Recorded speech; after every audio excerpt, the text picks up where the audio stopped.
Boa tarde, tudo bem? Esse vídeo tem um caráter informativo. Bem, hoje eu vou falar sobre o quê? Sobre condomínio, sobre regularização de imóveis, sobre assembleia, sobre síndico. E para iniciar isso, eu tenho que distinguir duas questões. A primeira questão é o prédio em si, né? Que se chama condomínio, que é a reunião de moradores. E a segunda questão é a unidade do condomínio que cada um é dono, de cada apartamento, que também cabe regularização. Bem, mas são coisas, assuntos jurídicos que são separados e em algum momento ali podem ser interligados, ou porque o prédio não vem cumprindo algumas exigências dos poderes públicos, ou porque não há uma prestação de serviço e uma prestação de contas adequada, ou porque a dívida do condomínio é muito alta, ou porque a administradora não está prestando os serviços, e aí faz com que ninguém consiga regularizar o seu imóvel, no sentido aqui, não consigo colocar à venda, porque ninguém vai comprar um prédio nessa situação, já que o trabalho do advogado ele é investigativo. Quando o advogado ele é contratado para fazer uma consultoria, ele também vai em busca aí da situação do prédio para aquisição daquele apartamento e daquela unidade, né? Evitando maiores prejuízos ao seu cliente. Pois bem, então eu vou começar conversando com vocês em relação a o condomínio prédio, né? Vamos lá. O condomínio prédio quando ele é construído, quando ele é erigido, ele é feito uma convenção ou estatuto. Essa convenção e estatuto que deu a origem à construção do prédio, a primeira convenção ela é registrada. Essa convenção lá vai existir cláusulas, e essas cláusulas podem ser, durante o tempo, melhoradas, podem ser excluídas, podem ser acrescentadas mediante uma assembleia ordinária ou extraordinária escrita nessa convenção ou estatuto. Essas atas são atas que possuem uma lógica, elas estão ali e devem ser demonstrada para todos os condôminos. Essa ata ela segue um rito, primeiramente, um rito regulado pela convenção, porém existe algo maior que regula ainda, o Código Civil também regula, porque tem assuntos específicos que só devem ser tratados por uma ata extraordinária, como assuntos de urgência, né? Essas atas levam à reunião de todas as pessoas que moram nesse prédio, certo? Nesse condomínio. Essa reunião também tem que ser fixada em lugar público, com tempo suficiente para que todas as pessoas interessadas compareçam ao ato. É de suma importância, inclusive, para alcançar determinadas votações e aprovações, como a nomeação do síndico, a prestação de contas, que ela é feita sempre, né, ao final do ano, o balanço do prédio, não sei como que é a apresentação, se é trimestral, semestral, como são feitas essas reuniões, né? Então, o número de presentes devem estar com o condomínio em dia, pagando esse condomínio para ter direito a voto. Podem participar, mas não vão ter direito a voto na assembleia. Isso já foi regulado, só os condomínios participantes, pagantes e em dia, que podem votar e participar da assembleia, né? Então, tudo que é de interesse ao prédio é discutido nessa reunião, né? É feita uma ata, um livro, e essa ata, ela tem que dizer exatamente o que acontece nessa reunião. É nomeado um presidente, o presidente da mesa, e aí ele assina dizendo que aquilo lá é verdadeiro. Então, se algo foi dito e na hora que foi transcrito não estava de acordo com o que a pessoa falou, o condômino tem o direito e o dever de estar impugnando essa ata para que ela seja determinada inválida, né, e que seja suspensa e seja feita uma outra reunião dentro do que consta na convenção ou no estatuto do condomínio. Isso é o prédio, né?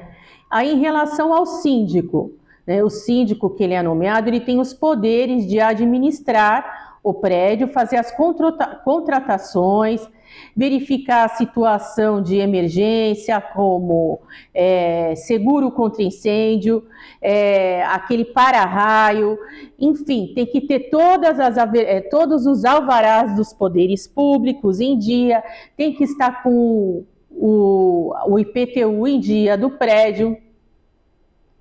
E para isso, o condômino, ele pode pedir uma prestação de contas.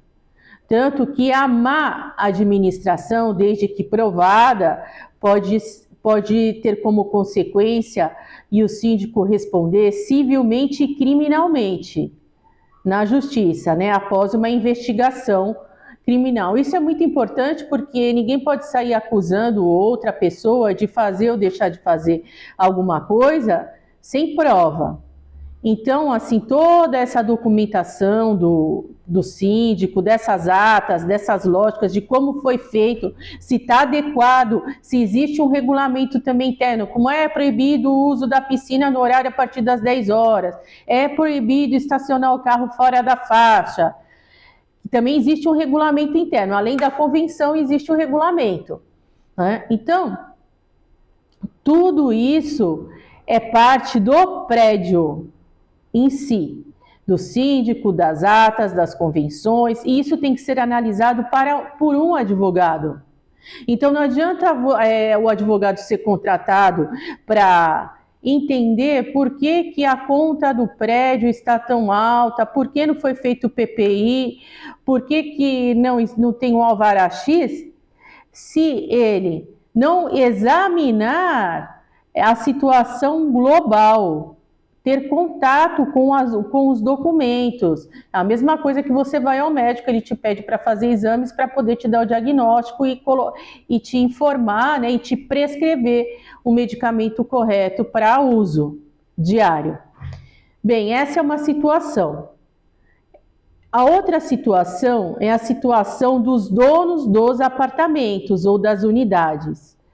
Cada unidade, cada negócio que foi feito pela compra e aquisição da respectiva unidade é diferente, que cada um que tem ali adquiriu aquilo de uma forma diferente.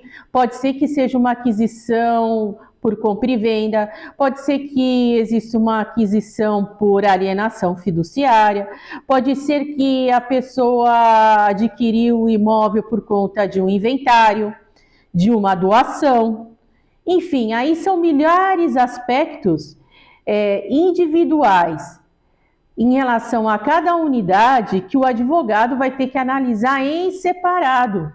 Então, se existir 50 unidades, foram feitos 50 negócios diferentes, porque cada um teve uma condição de pagamento, de tempo, de alienação, de doação, de cessão, às vezes alguns têm a posse, não têm a propriedade, enfim, isso é analisado separadamente, caso a caso. Então, pessoal, para iniciar uma consultoria ou uma informação a respeito do que é um prédio e de cada unidade, eu sei que a unidade compõe um todo, mas aí o advogado tem que tomar o cuidado para descobrir, para ver assim, bom, essa unidade, esse problema dessa unidade, número 1, ela está irregular por quê? porque não existe um documento, não existe como que está a matrícula, porque houve aí uma penhora, porque é um inventário. Isso daqui, essa unidade, o que tem em comum e o que leva, e o que essa questão de administração do condomínio vai refletir no meu imóvel enquanto unidade, né? O que eu, como condômino, vou responder pelo todo, pela má administração, pela má gestão do prédio, pela má contratação de funcionários, pelas reclamações trabalhistas, né? Que vai gerar todo aquele passivo enorme que acaba, inclusive, inviabilizando a venda futura, porque acho difícil alguém estar interessado na compra de um imóvel onde o condomínio, porque isso vai acabar se refletindo mais tarde nas despesas gerais, né? Porque todos que compõem o prédio respondem pelas despesas que o prédio fazer. Então, se tiver uma reclamação trabalhista, vai responder pela reclamação trabalhista, todos. Se tiver um problema de parcelamento e de dívida, todos respondem. Certo? Então, aí fica a dica para vocês, olha. Condomínio prédio é um assunto e unidade é outro. Em algum momento eles podem se intercalar? Sim, eles vão se intercalar. Mas são perguntas que de repente a unidade 1 não vai ser a mesma solução que o advogado vai dar para a unidade 2. Ou a questão aí, a questão de administração de condomínio. Se for uma questão de administração de condomínio, resolve se vai se beneficiar o todo. Tá bom? Um abraço. Boa tarde.